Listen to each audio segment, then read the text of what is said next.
कि सुबह 6 बजे आ गए घर में चेक करने के लिए कि साथ है कि नहीं है। 2 स्टूडेंट्स हैं, दोनों कपल हैं और वो स्टूडेंट वीजा पे हैं, तो वो पार्टनर नहीं। मैरिज, डिफेक्टो और डिफेक्टो रजिस्ट्रेशन 3 तरीके से जनरली डलता है पार्टनर वीजा। तो लोग फेक कर सकते हैं ऐसे कि फेक दिखा दिया है। अगर आप जैसे मान लो आप इंडिया से हो तो इंडिया में आपकी फैमिली के पास चले गए। कॉन्ट्रैक्ट मैरिजेस मैंने बहुत सुना है, लोग सोचते हैं कि वैसे कर लेंगे, किसी को पैसे दे देंगे हम। ये बड़ी इंपॉर्टेंट फाइल है और बहुत महंगी फाइल है।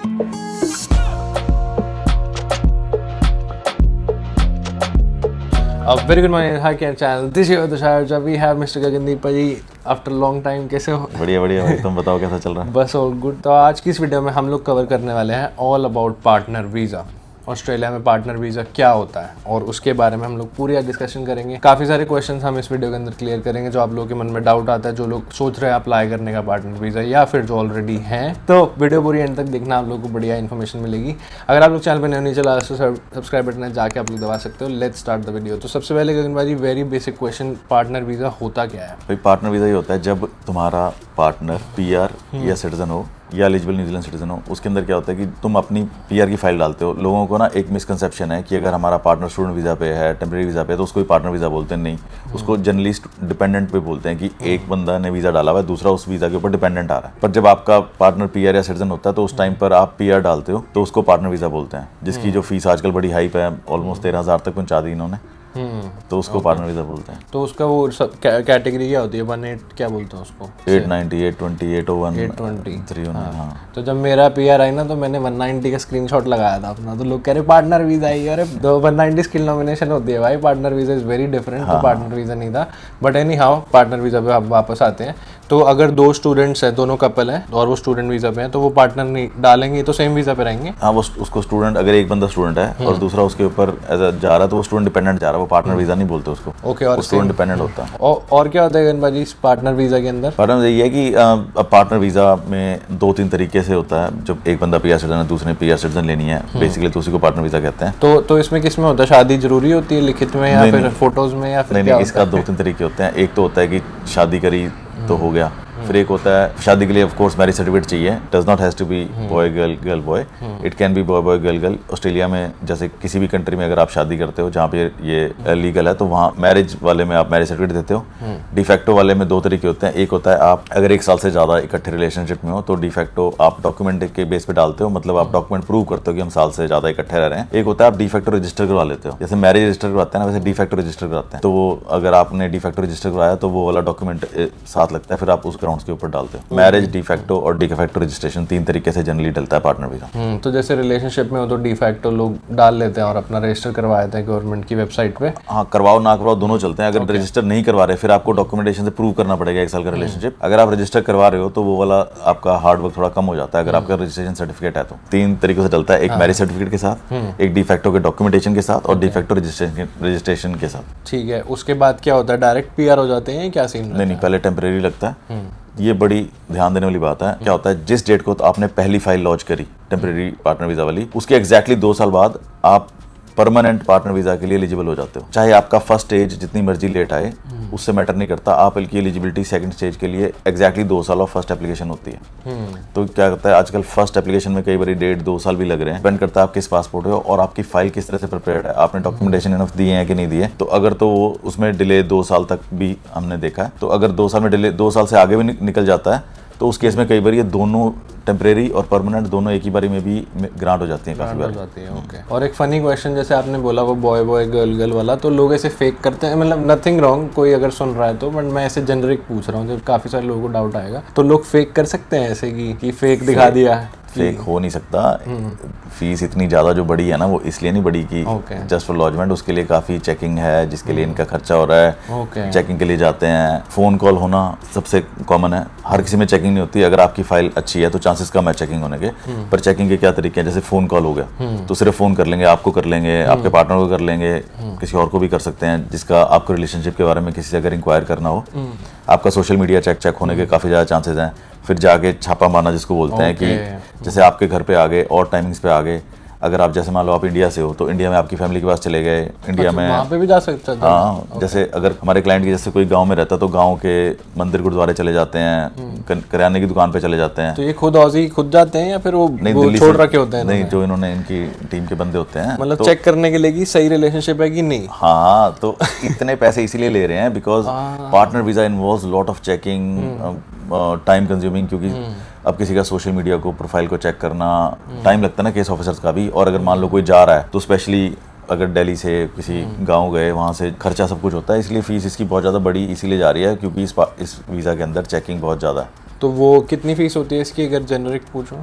ऑलमोस्ट 13,000 के आसपास पहुंच गई, 12,700 समथिंग लगा है, तो जो अभी बढ़ी है। अभी डिपार्टमेंट कॉस्ट है, उसके अलावा प्रोफेशनल कॉस्ट अलग है, मेडिकल अलग है, पुलिस क्लियरेंस, सब कुछ कॉस्ट ऐड ही होती है। तो फेक नहीं हो सकता मतलब कैसे भी? फेक नहीं करना चाहिए, फेक करोगे फंसने के बहुत ज़्यादा चांस हैं, क्योंकि पहली बात तो ये 2 स्टेप वीज़ा है, पहले टेम्परेरी फिर परमानेंट।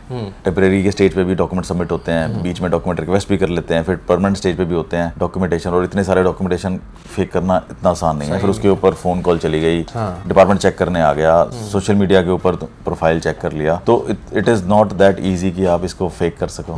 और नॉर्मली भी, चलो ये वाला और डाउट क्लियर हो गया, बट नॉर्मली भी जैसे रिलेशनशिप में लोग कॉन्ट्रैक्ट मैरिजेस मैंने बहुत सुना है, लोग सोचते हैं कि वैसे कर लेंगे, किसी को पैसे दे देंगे हम और उसके बाद करवा लेंगे हम, तो ये सब चीज़ें भी करती है डिपार्टमेंट? क्या रहता है इसमें? सब कुछ चेक होता है। पार्टनर वीज़ा में आप एक लगी हुई फाइल के अंदर पार्टनर नहीं चेंज कर सकते, तो इसलिए सोच समझ के काम करो, क्योंकि फाइल एक बार लगा दी, आप ब्रिजिंग वीज़ा पे चले गए, तो फिर अगर बाय चांस कुछ सही नहीं निकला या आपने सही नहीं करा तो it is not good for you, क्योंकि आप बिना बात के खड्डे में जा रहे हो। प्लस पिक आजकल तो पिक लग जाती है कि आप आगे वीज़ा लॉन्च करने के लिए आपको बार्ड कर देते हैं। ओके, क्योंकि मैंने सुना है कि क्या होता है कॉन्ट्रैक्ट मैरिज में, आप किसी के साथ कॉन्ट्रैक्ट कर लेते हो, आप लोग साइन करते हो फिर डॉक्यूमेंट, या नहीं भी करते तो बोलते हो कि मैं तेरे को, या लड़की या लड़के, मतलब एनीवेज वाइस वर्सा होता है ये, लड़का लड़की सोचते हैं कि हम रिलेशनशिप फेक दिखा देंगे, कोई सिटीजन होती है यहाँ की, तो उसके बाद मैं तेरे को 50-60 हज़ार लाख डॉलर दे दूंगा और उसके बाद तू मेरे साथ 2-3 साल रह ले, वीजा कर ले। ये मतलब कामयाब नहीं है, ट्राई करना वर्थ भी नहीं है मेरे हिसाब से। It is not worth even trying, it is a long process full of documentation, और इतनी डॉक्यूमेंटेशन लगेगी,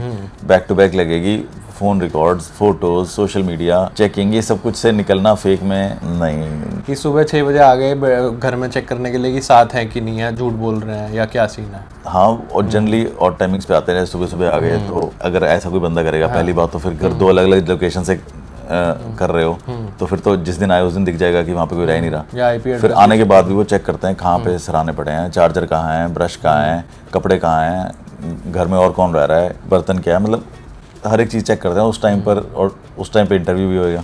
ओके, एक दूसरे से रैंडम क्वेश्चन, सेम क्वेश्चन पूछेंगे अलग अलग बिठा के कि उसका टूथब्रश का कलर क्या है। ऐसे होता है कि अलग अलग रूम में ले जाके, या अगर फोन कॉल होती है तब भी कई बार दोनों को, पार्टनर्स को सेम टाइम पर भी कॉल आ सकता है और अलग अलग टाइम पर भी आ सकता है, पर सिमिलर क्वेश्चन पूछ सकते हैं कि उससे पूछा और उससे, अब जैसे किसी क्लाइंट से पूछा कि लास्ट वीकेंड पे क्या किया था, अब कैसे इसको फेक कर दोगे अगर आपको आइडिया नहीं है, वो बोलेगा जी मैं लॉन मूव करा था, दूसरे कह रही है मैं शॉपिंग गई थी, तो क्लैश हो गया। आप लास्ट बर्थडे पे क्या किया था, कहीं गए थे कि लोकल थे, ओके, तो ऐसे ऐसे इवेंट्स पूछते हैं जो आपको याद रहते हैं। पिछले वीकेंड क्या किया था, ये याद रहने वाली बात है ना, अगर 2 अलग रूम में बैठे हैं और सेम आंसर देना मुश्किल हो जाता है। लास्ट बर्थडे पे क्या किया था, एनिवर्सरी पे क्या किया था, इंडिया कब गए थे, मतलब इंडिया जिस कंट्री से हो उस कंट्री को गए, तो ये सारी चीज़ें फेक करनी आसान नहीं है, तो रिस्क लेने का कोई फ़ायदा नहीं है। तो ये सब चीज़ें नहीं करनी। तो पार्टनर वीज़ा को और हम अच्छे से समझते हैं, तो और क्या होता है भाई इसके अंदर, और क्या ध्यान रखना इसके होता है अंदर लोगों को? ध्यान तो बेसिकली ये ना 4 पिलर्स के अंदर इसको डिवाइड करते हैं जनरली। उसमें क्या होता है, एक फाइनेंशियल एस्पेक्ट कि आप फाइनेंशियली, एक बंदा कमा रहा है, 2 कमा रहे हैं, सपोर्ट कर रहे हैं, जॉइंट खर्चे कर रहे हैं, क्या कर रहे हैं ना, एक फाइनेंशियल हो गया। फिर एक इमोशनल हो गया, आप एक दूसरे को इमोशनल सपोर्ट प्रोवाइड करते हो कि नहीं करते। जब कोई बंदा रिलेशनशिप में है तो इमोशनल सपोर्ट होती है एक दूसरे की, तभी बंदा रिलेशनशिप में होता है ना। तो जैसे एक बंदे की तबीयत खराब है, दूसरा उसे क्या इमोशनल सपोर्ट प्रोवाइड कर रहा है, किसी को बुखार हो गया, अगले बंदे ने छुट्टी ली, डॉक्टर के पास साथ गया, इस तरह की इमोशनल सपोर्ट। फिर एक होता है पब्लिकली लोगों को आपके रिलेशनशिप के बारे में पता है कि नहीं पता, कि सोशली आप एज अ कपल जाने जाते हो कि नहीं जाने जाते, तो ये सारा होता है। उसके बाद फिर आ जाता है आपका हाउस होल्ड, आप रह कैसे रहे हो। अगर आप इन अ रिलेशनशिप हो तो जनरल सिनेरियो में एक्सपेक्ट किया जाता है आप इकट्ठे रहोगे। अगर आप इकट्ठे नहीं रह रहे, जैसे मान लो किसी की जॉब मेलबर्न में है, किसी की जॉब एडिलेड में है, तो वो कितनी ऑफ्टन वापस आके इकट्ठे रहते हैं। जैसे मान लो जॉब के लिए लोग चले जाते हैं, जैसे हस्बैंड मेलबर्न में और वाइफ एडलेड में है या वाइस वर्सा, तो वीकली मिलते हैं, वापस आगे इकट्ठे रहते हैं, क्या करते हैं, तो ये 4 एस्पेक्ट्स पे जनरली चलता है। तो इसमें फाइनेंशियल कैसे देखा जाएगा कि कौन कितना कंट्रीब्यूट कर रहा है? हाँ, अब जैसे पहला एस्पेक्ट फाइनेंशियल है, उसके लिए सबसे पहला जो दिमाग में आता है वो आता है जॉइंट अकाउंट। Joint account. अब जॉइंट अकाउंट होना ज़रूरी नहीं है कि जॉइंट अकाउंट हो। फाइनेंशियल का मतलब ये होता है कि आप खर्चा कैसे करते हो। अगर आपके मान लो जॉइंट अकाउंट्स नहीं है, हस्बैंड का अपना अकाउंट है, वाइफ का अलग है, या हस्बैंड या बॉय जिसका भी, अगर अपने अपने अकाउंट्स भी हैं, तो आप जैसे कहीं घूमने गए तो हर बारी एक ही बंदा खर्च कर रहा है कि कभी कोई खर्चा कर रहा है, कोई खर्च कर रहा है, तो ये सारा कुछ जब आप स्टेटमेंट प्रोवाइड करते हो ना, उसके अंदर अपना फाइनेंशियल एस्पेक्ट लिखते हो। कोई बंदा लिखता है कि हमने तो शुरू में ही जॉइंट अकाउंट खुलवा लिया था, हम अपनी सारी सैलरी उसमें डालते हैं और वहीं से खर्चे करते हैं सारे। कोई कहता है नहीं, हमने जॉइंट अकाउंट खुलवाया था, उसमें 2000 मैं डालता हूँ, 2000 मैं डालता हूँ और उससे खर्चा करते हैं, कॉमन खर्चा। कोई बोलता है कि नहीं, हमने जॉइंट अकाउंट नहीं खुलवाया हुआ, रेस्टोरेंट में जाता हूँ तो मैं खर्च कर देता हूँ, घर का रेंट वो पे कर देती है और बिजली का बिल मैं पे कर देता हूँ। तो ये हर बंदे का ये कोई सेट रूल नहीं है, हर बंदे का जो भी है, पर एक्सप्लेन क्लियरली करो कि हो क्या रहा है। कोई बंदा कहता है कि जी वाइफ की सारी सैलरी मैं बचा के रखता हूँ क्योंकि मुझे घर चाहिए, दैट इज ऑल्सो फाइन। कि हम खर्च ही नहीं करते वाइफ की सैलरी या हस्बैंड की सैलरी। तो जो भी करते हो वो क्लियर कट बताओ और अपफ्रंट बताओ कि ये हमारा प्रोसेस है, हम इससे कर रहे हैं। उससे लगना चाहिए कि हस्बैंड वाइफ वाला काम हो रहा है ना। ये नहीं लगता कि मैं जब भी जाता हूँ रेस्टोरेंट में, आधा पैसे मैं देता हूँ, जो अपने वो खाती है वो अपने पैसे देती है, मैं अपना पैसे अपने घर खरीदने के लिए इकट्ठे कर रहा हूँ, अपना पैसा अपना घर खरीदने के लिए, मैं अपनी गाड़ी लेने के लिए कर रहा हूँ, वो अपनी बाइक लेने के लिए कर रहा है। तो इस तरह से डाउट हो जाता है कि ऐसा क्यों कर रहे हैं। तो कर सकते हो, मैं ये नहीं बोल रहा कि ये गलत है, as long as it should feel कि हाँ ये रिलेशनशिप है, कभी आपको जरूरत पड़ी तो मैंने आपको पैसे दे दिए, उसने उसको दे दिए, तो आपस में आप पैसे शेयर कर रहे नहीं कर रहे। वो भी और इसके लिए हमेशा अपफ्रंट हो, डिटेल में डॉक्यूमेंट सबमिट करो, स्टेटमेंट पहली बात। दूसरा, डिटेल के बैंक स्टेटमेंट सबमिट करो। ये नहीं है कि आपने बैंक स्टेटमेंट का बैलेंस दे दिया कि ये देखो हमारा जॉइंट अकाउंट है, that is of no use. अगर दे रहे हो तो जितना पुराना रिलेशनशिप है, जब से जॉइंट अकाउंट खुलवाया हुआ है, साल से खुलवाया, साल की स्टेटमेंट दो दिखेगा उसमें से कि आपने कहाँ पर शॉपिंग करी, कहाँ पे खाना खाया, कोई ये सब कुछ किया ना, तो फाइनेंशियली कहीं की टिकट्स बाय करी, तो ये सारा फाइनेंशियल में आता है। और ये सबका डिटेल में अगर जितनी अच्छी फाइल सबमिट करोगे उतनी ज्यादा जल्दी आने के रिजल्ट हैं और पॉजिटिव रिजल्ट आने के चांसेस हैं। फाइल में एम्बिग्यूटी है, वेग डॉक्यूमेंट सबमिट कर रखे हैं, बैंक स्टेटमेंट में सिर्फ वो दे रखा है, तो उसको डिटेल दो कि क्या है और डिटेल स्टेटमेंट दो। और क्या होता है एक्सपेक्ट? फाइनेंशियल हो गया, फाइनेंशियल के बाद अब जैसे सोशल हो गया। सोशल मैंने आपको बताया था, सोशल मीडिया हो गया, वो तो खुद ही चेक कर सकते हैं, आजकल तो पब्लिकली अवेलेबल है कि आपने सोशल मीडिया पे एक दूसरे के बारे में लिखा है, फोटोज हैं नहीं है।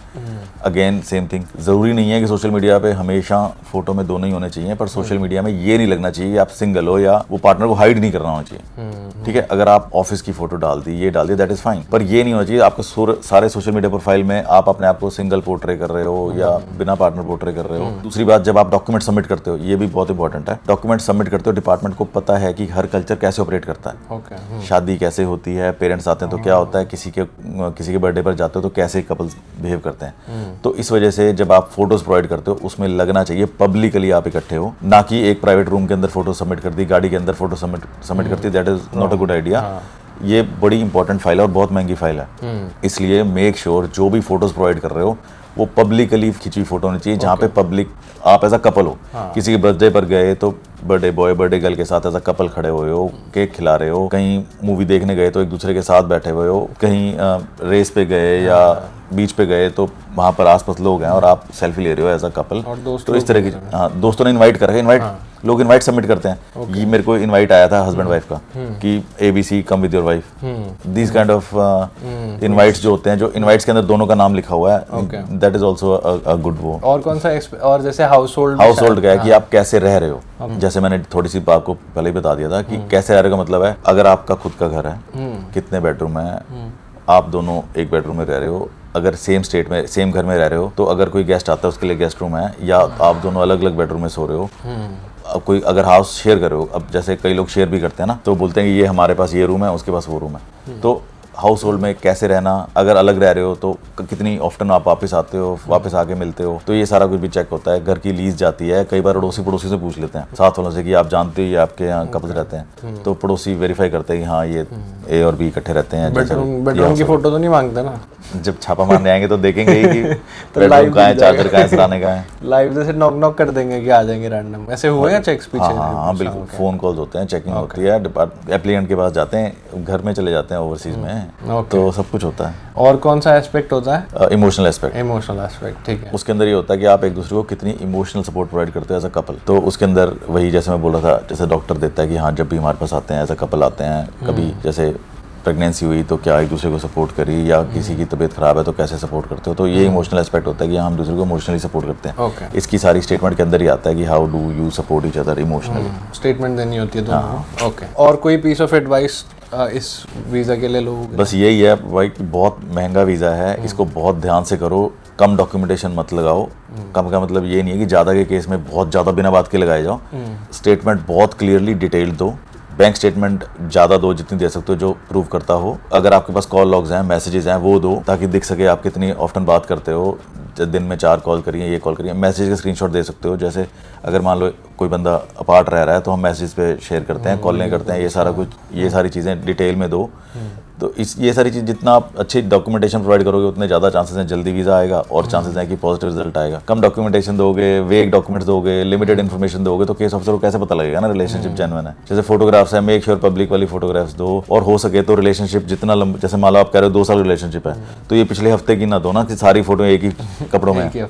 और खासकर अगर मान लो 2 साल रिलेशनशिप है तो बेटर है कि आप फोटोज ऐसी दो, जैसे मान लो रेसिस हुई हैं तो वो पिछले साल हुई थी तो दिखेगा ना कि 6 महीने पुरानी फोटोज हैं। फिलिप आइलैंड में कुछ हुआ है, एग्जांपल दे रहा हूँ, कि कहीं दूर कुछ हुआ है तो वहाँ पर जैसे अब कोई आर्टिस्ट आया है, जो आर्टिस्ट सबको पता कि 2 साल पहले आया था, एग्जांपल उस आर्टिस्ट के अंदर की फोटोज है, उसमें दिख रहा है कि 2 साल पहले भी इकट्ठे थे। अगर रिलेशनशिप लंबा है, ज़्यादा देर से चल रहा है तो फोटोज रैंडम दो और उसमें दिखना चाहिए कि पुरानी फोटोज हैं या नहीं है, जैसे भी हैं। ओके, या फिर वो एप्पल या गूगल में फोटोज जब स्क्रीनशॉट लेते हो हाँ, तो टाइमिंग आता है। यस, हाँ। तो अगर आप लोग कोई भी डाउट है अपने वीज़ा से रिलेटेड या फिर कोई और भी वीज़ा से रिलेटेड, आप लोग रीच आउट कर सकते हो होलिस्टिक माइग्रेशन सॉल्यूशंस। मैंने डिस्क्रिप्शन में फॉर्म दिया हुआ है, वो आप लोग फिल आउट करोगे, टीम में रीच आउट। और अगर आप लोग मेलबर्न में आसपास कहीं रहते हो, you can come to the office, आप लोग अपनी अपॉइंटमेंट बुक कर सकते हो। और हाँ, थैंक यू सो मच गगन बाजी फॉर गिविंग द इन्फॉर्मेशन। अगर आप लोग को वीडियो इतनी अच्छी लगी तो लाइक कर देना, कुछ ज़्यादा सब्सक्राइब कर देना। हम लोग आपको मिलेंगे नेक्स्ट वीडियो में, तब तक लव फ्रॉम मेलबर्न, ऑस्ट्रेलिया।